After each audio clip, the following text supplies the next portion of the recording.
Eco Tejas world class electric bike అతి తక్కువ ధరలోనే. చిరంజీవి గారు మాట్లాడతారు.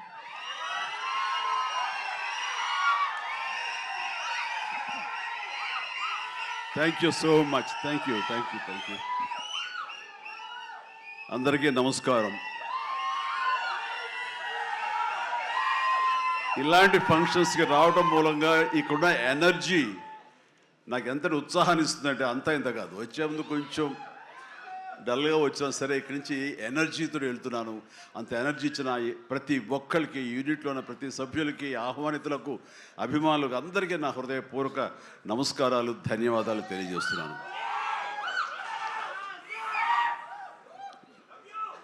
ఏంటి ఫంక్షన్ ఉందా? ఎవరు హీరో? లైలా, మన విశ్వక్షన్ ఫంక్షన్కి వెళ్తున్నావా? ఎందుకు వెళ్ళకూడదు? అతను మన మనిషి కాదు, అవతల బాలకృష్ణ. అప్పుడప్పుడు తారక్ అంటాడు అని. అంటే మనుషులు అన్నాక వేరే వాళ్ళ మీద అభిమానం, ప్రేమ ఉండకూడదా? నా మీద ఆప్యాయత ఉండకూడదా? ఇదేంటిది? మా ఇంట్లోనే మా అబ్బాయి సూర్య అంటే చాలా ఇష్టం. అంత మాత్రం చేత వాడి ఫంక్షన్ వెళ్ళకూడదా? వాడితో కలిసి భోజనం చేయకూడదా? వాడితో ఉండకూడదా?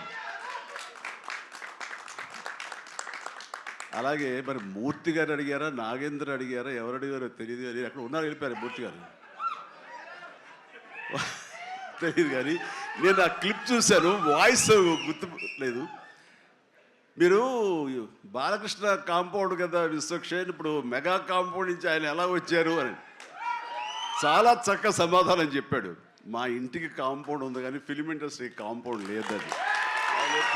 I appreciate. నిజమే, ఇక్కడ గిరుకు తీసుకుని ఎప్పటికప్పుడు ఏ హీరోలుగా హీరోలా ఉండే రోజులు నిజంగా ఉన్నాయి, లేకపోలేదు. షూటింగ్ల వరకే. ఆ తర్వాత వాళ్ళు ఎవరి ఇళ్ళకి వాళ్ళు వెళ్ళిపోతారు, ఎవరి ప్రోగ్రాం వాళ్ళు చూసుకుంటారు. అలాంటి రోజుల్లో నేను ఉన్నాను. వాళ్ళు అలా ఉండటం మూలంగా వాళ్ళ మధ్య సఖ్యత ఉండదేమో, వాళ్ళ మధ్య ఒక విభేదాలు ఉంటాయేమో అనే ఒక రకమైన భ్రమలో ఇక్కడ అభిమానులు కొట్టుకుని చచ్చేవాళ్ళు. ఆ వాల్ పోస్టులు చింపుకునేవాళ్ళు. నెల్లూరులో మా కజిన్స్ ఉండేవాళ్ళు, వాళ్ళిద్దరు సొంత అన్నతమ్ములు. కానీ వాళ్ళిద్దరు, వాళ్ళు రామారావు గారిని, ఒకళ్ళు నాగేశ్వరరావు గారిని ప్రేమించేవాళ్ళు, ఇష్టపడేవాళ్ళు, అభిమానించేవాళ్ళు. వాళ్ళిద్దరు కొట్టేసుకున్నారు, రక్తం వచ్చారు, కొట్టేసుకుంటారు. నాకు దానికి కంగారు వచ్చేసింది. నేను చిన్నోడిని. ఎందుకలా కొట్టుకున్నారంటే వాడు అభిమాని, వాడు ఎంటి, వాడు అది అంటే నాగ్గడి ఇలాగని ఇద్దరు కొట్టుకుంటున్నారని చెప్పేసి. అంటే నాకు ఆ రోజు నుంచి మొదలైంది, ఏంటి సినిమా వాళ్ళు హీరోలు బాగానే ఉంటారు, వీళ్ళు కొట్టుకుని చస్తారేంటి అని చెప్పేసి. నేను ఫిలిం యాక్టర్ని అయిన తర్వాత హీరోల మధ్య ఒక సఖ్యత, సహృద్భావ వాతావరణం అది ఉండాలి, ఏర్పాటు చేయాలని బలంగా నాకు ఏర్పడటానికి ఆల్రెడీ అదొక ఇన్సిడెంట్. అందుకనే మెడ్రాస్లో హనీ హౌస్ అని అప్పట్లో ఉండే జర్నలిస్టులకు తెలిసే ఉంటుంది. ఆ హనీ హౌస్ ఏంటంటే 1 ఏకర్ ల్యాండ్లో ఉంటుంది. ఎక్కడ ఏ 100 ఫంక్షన్ జరిగినా, ఏ ముహూర్తాలు ప్రారంభోత్సవాలు జరిగినా, ఎవరికి ఏ బర్త్డేలు జరిగినా, ఏ 31st నైట్ డిసెంబర్ ఫంక్షన్ చేసుకోవాలనుకున్నా సరే అటు తమిళ ఇండస్ట్రీని, ఇటు తెలుగు ఇండస్ట్రీని ఆహ్వానించి అక్కడ అందరికీ చక్కగా పార్టీ ఇచ్చి ఒక రిక్రియేషన్ తోటి మంచి భోజనాలు చేసుకుంటూ, అంటే అవి ఉంటాయనుకోండి, అది వేరే విషయం. సో వీటితోటి మనుషుల్లో ఉండే అరమరకలు కానివ్వండి, పొరపచ్చలు కానివ్వండి, ఇవన్నీ కూడా సమసిపోయి ఎంతో హాయిగా ఉంటారు. అది నేను ఆ విషయం చాలా చాలా సక్సెస్ఫుల్. కాబట్టి ఈ రోజుకి నాగార్జున, వెంకటేష్ అండ్ బాలకృష్ణ మేమందరం కలిసికట్టుగా ఉండటానికి, ఒకళ్ళ ఫంక్షన్ ఒకళ్ళు వెళ్ళటానికి, ఈ మధ్యకాలంలో బాలకృష్ణ 50th ఫిల్మ్ సందర్భంగా నట జీవితం సంబంధించి చేసిన ఫంక్షన్లో నేను పార్టిసిపేట్ చేశాను. అలాగే నాగార్జున మేము వెరీ ఫ్రీక్వెంట్గా కలుసుకుంటుంటాం. ఈ రకంగా అరమరికలు ఉండకూడదు. అభిమానం అంటే అది పర్సనల్. నా ఒక రకమైన భోజనం రుచిస్తుంది, ఇంకొక రకమైన భోజనం రుచిస్తుంది. అలాగే ఒకళ్ళు ఇంకొకరితో కనెక్ట్ అవుతారు యాక్టర్లుగా. అలా ఉండటం అనేది మనం అందరం యాక్సెప్ట్ చేయాలి. అంత మాత్రం చేత విశ్వక్షేణ్ ఎక్కడ దూరంగా పెట్టి మన మనిషి కాదు కాబట్టి అతను ఫంక్షన్కి పిలిస్తే కనుక వెళ్ళాలా అని ఉండకూడదు. ఖచ్చితంగా వెళ్ళాలి. అతను మన ఈ ఇండస్ట్రీ మనిషే, మనలో ఒకడు, మన కుటుంబ సభ్యుడు అన్న భావం, అన్న మెసేజ్ మనం ప్రివేల్ చేయాలి. అంటే ఏదో మనం సెపరేట్గా ఉండటం మూలంగా, మనం అతీతంగా మన దూరంగా ఉండటం మూలంగా మనకు ప్రత్యేకత వస్తుంది, గుర్తింపు వస్తుంది, తద్వారా మన ఇమేజ్ పెరుగుతుంది అనే భావం కరెక్ట్ కాదు. మన ఇమేజ్ పెరగాలి అంటే మనకి ఫ్యాన్ బేస్ పెరగాలి అంటే అది మన కంటెంట్ మనం చేసే సినిమా ఇస్తుంది తప్ప మనం ఏలినేట్ చేసేసుకోవడం మనల్ని దూరం చేసుకుంటేనే కాదు, అందరూ కలివిడిగా ఉండాలి. అని మా ఇంట్లో ఇంతమంది హీరోస్ ఉన్నారు, అందరం ప్రతిసారి కలిసిమెలిసిగా ఉంటాం, అన్నీ ఉంటాం. అలాగని చెప్పేసి మా ఇమేజ్లు తక్కువ. ఈ రోజున పవన్ కళ్యాణ్ ఏబీలో కనిపించగానే ఇది అన్నారు, దాన్ని గర్వపడాలి. పుష్ప 2 పెద్ద హిట్ అయింది, బ్లాక్ బస్టర్, దాన్ని గర్విస్తాను.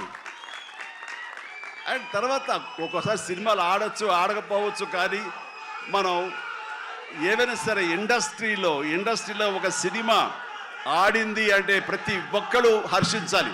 ఎందుకంటే ఒక్కొక్క సినిమా గురించి, ఒక సినిమా ఆడిందంటే ఎన్ని వందల మంది, వేల మంది, లక్షల్లో కార్మికులు కానివ్వండి, పరోక్షంగా ప్రత్యక్షంగా వాళ్ళు దాని మీద ఆధారపడతారు, బతుకు జీవనం వెళ్ళగలుగుతారు. కాబట్టి వాళ్ళ బతుకు తెరువు కోసం, వాళ్ళ భవిష్యత్తు కోసం, వాళ్ళ యొక్క జీవితం కోసం మనం ఖచ్చితంగా హిట్ సినిమాలు చేయాలి. ఒక హిట్ ఎవరికి ఏ హీరోకి వచ్చినా సరే అందరం ఇవ్వాలి, అందరం ఆనందపడాలి. ఆ వచ్చిన డబ్బు మళ్ళీ ఎక్కడో పెట్టరు. ఇప్పుడు సపోజ్ సాహో ఉన్నారనుకోండి, అంతకుముందు తీసిన 3 సినిమాల్లో మంచి డబ్బులే వచ్చినాయి. అండ్ ఆ డబ్బు ఎక్కడికి తీసుకెళ్ళి ఇవ్వట్లేదు, తీసుకొచ్చి మళ్ళీ నాకే ఇస్తున్నాడు, మన వాళ్ళకి ఇస్తున్నాడు, నటినట్లకి ఇస్తున్నాడు. ఈ డబ్బు ఎక్కడికి పోదు. అండ్ భగత్ సింగ్ కేసరి సినిమా చేశాడు, లాభించేసాడు, ఇంకా మనకు లాభం లేదు అని వేరే గ్రూపు, వేరే కాంపౌండ్ అనుకుంటే, నాకు అతను ఇచ్చిన అడ్వాన్స్ ఎక్కడి నుంచి వస్తుందండి? అతను ఇచ్చిందే కదా. అది రావాలంటే అతను మంచి భవిష్యత్తు కోరుకోవాలి, అతను గుడ్ విషెస్ తెలియచేయాలి. అందుకని ఇండస్ట్రీలో ప్రతి ఒక్కళ్ళు ఒకళ్ళనొకళ్ళు అవినాభావ సంబంధంతో ఒక కుటుంబ సభ్యుల్లాగా ఉన్న రోజున ప్రతి వాళ్ళు గొప్పగా చెప్పుకుంటారు, ఆనందంగా ఉంటుంది. అదే అందుకనే ఆ ఆనందం పొందడం కోసంగా, ఆనందం ఇవ్వడం కోసంగా ఈ రోజున మన హీరో విశ్వక్షేణ్ నా దగ్గరకు వచ్చి అడగగానే సాహు గారు కూడా వచ్చారు. ఆ రోజున వచ్చినప్పుడు వాడు సాహు నాకు తెలిసిన ప్రొడ్యూసర్, కావాల్సిన మనిషి, నా ఫ్యూచర్ సినిమా అతనే ప్రొడ్యూస్ చేస్తున్నాడు అనిల్ రావిపూడి గారితో. అండ్ డెఫినెట్గా వస్తాను, అయితే ఏ రోజు అనేది నాకు ఇవ్వండి అని చెప్పేసి టైం తీసుకుని 24 hours తర్వాత ఇది చేయడం జరిగింది. అండ్ మరి ఐ థింక్ ఆ మధ్యలో ఎవరు ఏవి ఇక ఆ కాంపౌండ్ ఈ కాంపౌండ్ అంటారని నేను అనుకోను. ఇక ఒకటే కాంపౌండ్ అంతే ఇండస్ట్రీది, దట్స్ ఇట్.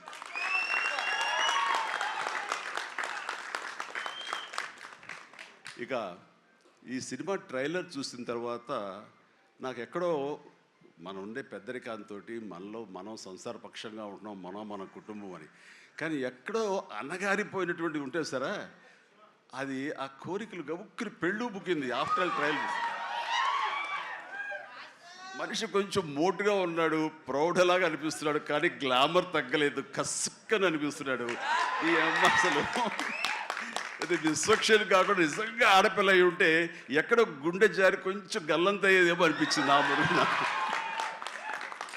అంత గ్లామర్గా ఉన్నాడు. నేను చేశాను ఆ సినిమాలో, తర్వాత నరేష్ చేశాడు, అలాగే రాజేంద్ర ప్రసాద్ గారు ఇంకో సినిమాలో చేశారు. ఇవన్నీ కూడా బాగా ఆడినాయి. ఇందాక ఆయన చెప్పినట్టుగా, మన అనిల్ రావిపూడి గారు చెప్పినట్టుగా అన్నీ కూడా మంచి హిట్స్ అయినాయి. ఈ సినిమా కూడా ఖచ్చితంగా హిట్ అవుతుంది.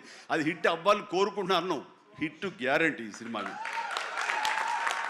అంటే ఒక హీరో అంత రగ్గడగా, అంత టఫ్గా, అంత మొరటుగా ఉండే మాస్ మనిషి అంత నాజుగ్గా నవనవలాడుతూ ఛాన్స్ దొరికి పక్కన ఉండుంటే కనుక బుగ్గ కొరికే అనిపించే అంత ఫీలింగ్ ఉంది. అంటే అండ్ డెఫినెట్లీ ప్రతి వాళ్ళు ఆ కోరిక తీర్చుకోవడం కోసంగా, చూసుకుంటూ ఉండడం కోసంగా వెళ్తారని అనుకుంటున్నాను. ఖచ్చితంగా వెళ్తారు, ఆనందిస్తారు. అండ్ విశ్వక్షేణ్ అటు మాస్గా చేశాడు, ఇటు క్లాస్గా అమ్మాయిగా రాణించాలా బాగా చేశాడు.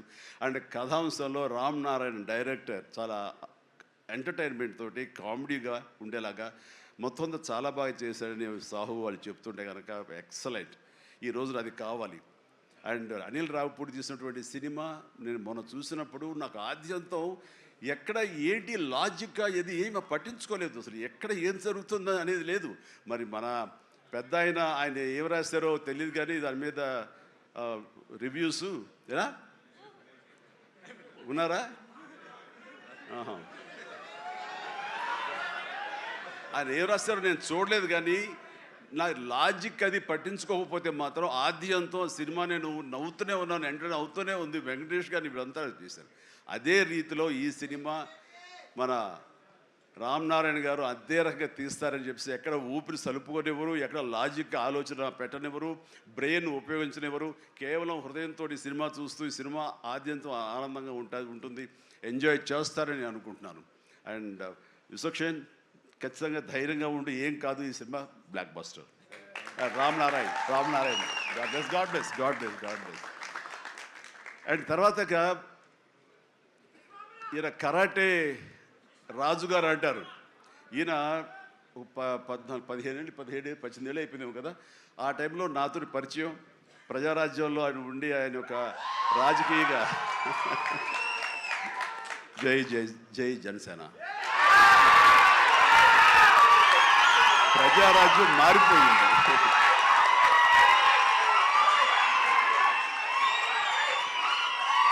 ప్రజారాజ్యం రూపాంతరం చెందింది జనసేనగా. I'm very happy. ఆ రోజున పొలిటికల్గా తను రావాలి అని, పొలిటికల్ ఎదగాలని తన ఇంట్రెస్ట్ అని చెప్పినప్పుడు నేను వెంటనే ఆయనకు అవకాశం ఇవ్వడం జరిగింది. బట్ పరిస్థితులు ఇంకోలాగా ఉండేది. అలాగే అప్పటి నుంచి నాతోటి సత్సంబంధాలు ఏర్పరచుకున్నాడు. వాళ్ళ అబ్బాయి ఇలా సినిమాలోకి వస్తాడు అని కూడా చెప్పాడు. నేను వాళ్ళ ఇంటికి వచ్చినప్పుడు ఏదో పూజకు వచ్చాను ఒకసారి, అయ్యప్ప పూజకు వచ్చినప్పుడు. చాలా చిన్నవాడు అనుకుంటా విశ్వక్షేణ్. బట్ మరి ఎట్లా తనలో ట్రిగ్గర్ అయిందో, మరి అంత దూరంలో ఉన్న హాలీవుడ్లో ఉండి హైదరాబాద్లో సినిమాల్ని ఎలాగ ఆకర్షితులయ్యో తెలియదు. ఇంత నువ్వేనా మాట దిల్షుక్ నగరు అమెరికాకి దగ్గర అనిపిస్తుంది. దిల్షుక్ నగర్ అంతవరకు. సో ఖచ్చితంగా తనకి కావాల్సిన విధంగా తనకున్న హిడెన్ టాలెంట్స్, అటు రైటింగ్ కానివ్వండి, అటు డైరెక్షన్ టాలెంట్స్ కానివ్వండి, యాక్టింగ్ కెపాసిటీస్ కానివ్వండి, ఇన్ని ఉన్న వ్యక్తి ఇంటి పట్టును కూర్చోలేరు. ఖచ్చితంగా పరిశ్రమ రావాలి, ఇక్కడ అభివృద్ధి చెందాలి, ఇక్కడ తన సత్తా చాటుకోవాలి, తన జెండా పాతాలి. అది అండ్ అలాంటి అవకాశాలు నిండుగా మెండుగా ఉన్నాయి. ఇప్పటికే ప్రూవ్ చేస్తూ వెళ్ళిపోయాడు. ఇంకా ఈ సినిమా తర్వాత ఆడవాళ్ళ గుండెల్లో మగవాళ్ళ గుండెలో స్థానం సంపాదించుకుంటాడు. కొంచెం ప్రౌడ్గా అనిపిస్తాడు. కాబట్టి నాలాంటి కూడా కొంచెం అలా చూసే అవకాశాలు ఉన్నాయి. రైట్, చాలా సంతోషం. ఈ సినిమాలో నటించేటువంటి మన సింగ్ గారు, అభిమన్యు సింగ్ గారు. So fantastic sir. You look so tough and you were given a little comedy also. You did it fantastic. I could gauge with the small expressions. And then Dilip గారు, మనం 30 years దిలీప్ గారు ఎప్పటి నుంచో ఉన్నారు. జనసేన అన్నప్పుడల్లా ఆయన మొహం చాలా ఆనందంతో ఉంటుంది. సో జన సైనికుడు.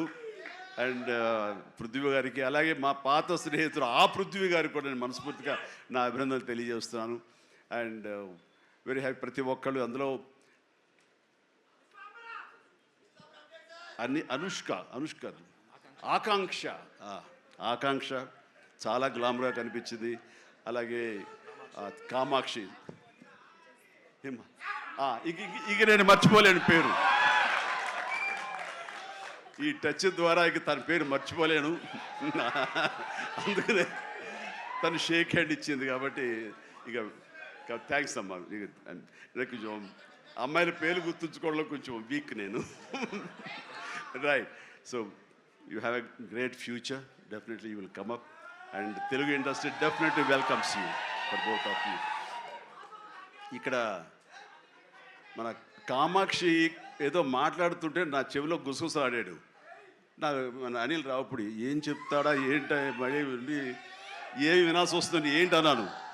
కాదండి, మన దాంట్లో ఒక పోలీస్ ఆఫీసర్ క్యారెక్టర్ అయితే ఉంది, అలాంటిది ఏదైనా అమ్మాయికి ఇస్తే బాగుంటుంది కదా అన్నాడు. ఓ శభాష్ అన్నాను. అంతే చెప్పింది, ఇంకేం చెప్పాలి మీరు ఒట్టుగా. ఇంకేమల్లా నేను కుర్రోడు కదా గవ్వుకుని ఏమంటుండే నేను వినాల్సి వస్తుంది, నా బాధ ఉంది. అందుకని సో నీకు మంచి ఫ్యూచర్ ఉందమ్మా. Okay sir, right.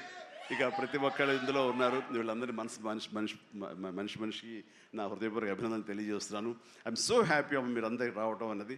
ఇది ఖచ్చితంగా పెద్ద హిట్ అవుతుంది అండ్ ఏమీ డౌట్ లేదు. అండ్ నాకు ఈ అవకాశం ఇచ్చేందుకు మరొకసారి చేస్తూ, ఫ్యూచర్లో అతి దగ్గర సమీపంలో ఈ సాహు లాంటి యంగ్ ప్రొడ్యూసర్, ఆయన నిర్మాతగా ఇప్పుడే పెద్ద బ్లాక్ బస్టర్ ఇచ్చి ఆనందంలో ఉండి ఇంకా సెలబ్రేషన్స్ కొనసాగుతున్నటువంటి మా అనిల్ రావిపూడి దర్శకత్వంలో నేను ఒక సినిమా చేయబోతున్నాను. అది లీక్ ఇచ్చాడు కాదుగా, చెప్పినా కదా. ఓకే, ఇది మెగా అనౌన్స్మెంట్ అంట. ఓకే, అని చేయబోతున్నాను. ఇది రిలీజ్ ఎప్పుడు ఏంటి అనేది నేను వేరే విధంగా మీకు లీక్ ఇస్తాను. బట్ సినిమా మాత్రం సమ్మర్లో ప్రారంభం అవబోతుంది. ఇది ఆద్యంతం చాలా చాలా కామెడీగా ఉంటుంది. చాలా సంవత్సరాల తర్వాత ఫుల్ ఫ్లెడ్జ్డ్ కామెడీ. అంటే నేను సెట్స్ ఎప్పుడు వెళ్తానా, ఎప్పుడు నటిస్తానా, ఎప్పుడు ఒక ఉత్సాహంతో చేయాలన్నది నాకు ఉంది. అండ్ ఇంటికి వచ్చినప్పుడల్లా సీన్స్ చెప్తున్నప్పుడల్లా అతను పగలబడి నవ్వుతాడు, నేను ఇంకా కడుపు పట్టుకు నేను నవ్వుతుంటాను. అంత బాగా ఉంది. అండ్ డెఫినెట్లీ మా కాంబినేషన్లో పూర్వకాలంలో చూడండి, మన పూర్వకాలం మరి కీసుపూర్వం కాదు, మరి పూర్వం అంటే ఈయన ఎప్పుడు వాడరు అనుకుంటారని భయం నాకు. అందుకని కోదండరామరెడ్డితోటి మా ఇద్దరికి కెమిస్ట్రీ ఎలా జెల్ అయ్యిందో, ఎలా ఉండేదో అదే రకమైన ఇది ఫీలింగ్ నాకు అనిల్ రావుపూడితో ఉంది. కాబట్టి ఖచ్చితంగా ఆ కెమిస్ట్రీ అన్నది ఆ సినిమాకి, ఆ కథకి డెఫినెట్గా ఉపయోగపడుతుంది. అండ్ మీ ఇద్దరం ఆ విధంగా కథని ప్రేమించి చేస్తే అది ఖచ్చితంగా ప్రేక్షకుల ప్రేమకు నోచుకుంటుందని నాకు ప్రగాఢ విశ్వాసం. దానికి సాహో, అదే సాహోతోటి గోల్డ్ బాక్స్ కొణిదెల సుష్మిత ఇద్దరు కలిపి ఆ కాంబినేషన్లో ఈ సినిమా నిర్మించబడుతుంది. కాబట్టి all the very best, God bless and thank you once again for everyone. మీ అందరికీ నా ధన్యవాదాలు తెలియజేస్తున్నాను. నమస్తే, జై హింద్.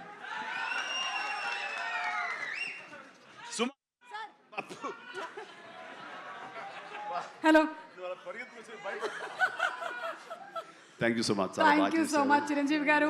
మీ పెద్ద మనసుకి, అలాగే మీ నటనకి మాత్రమే కాదు, మీరు మాట్లాడినటువంటి ఇవాళ మాటలకి, మీ నడవడికి కూడా మేమందరం fans. You are an inspiration to all of us. నన్ను మీలో ఒకటిగా ఉంచండి, వేరే దూరం చేయొద్దు ప్లీజ్. అలాగే చిరంజీవి గారు, మాలో ఒకరే మీరు. అలాగే.